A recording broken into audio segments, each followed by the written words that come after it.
তো দেখো, রাষ্ট্র পরিচালনার নির্দেশাত্মক নীতি এটা পার্ট 4 এ রয়েছে ভারতীয় সংবিধানের আর্টিকেল নাম্বার 36 to 51, অর্থাৎ 36 থেকে 51 নং ধারায় কিন্তু এটা বলা হয়েছে রাষ্ট্র পরিচালনার নির্দেশমূলক নীতির ব্যাপারে।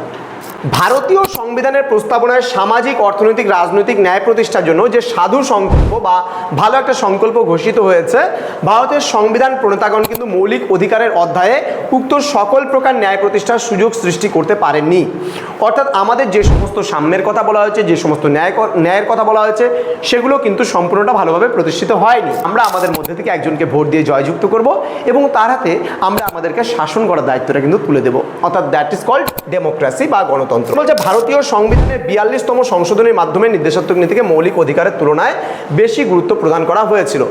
দেন বলছে নির্দেশাত্মক নীতি নন জাস্টিসেবল। কথাটার অর্থ কি? প্রশাসন এটি না মানলে আদালতের দ্বারস্থ হওয়া যাবে না।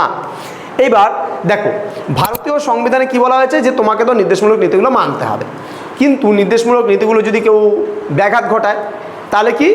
নির্দেশমূলক নীতিগুলো ব্যাঘাত ঘটালে কিন্তু আদালতের দ্বারস্থ তুমি হতে পারবা না, এটা বলা হয়েছে।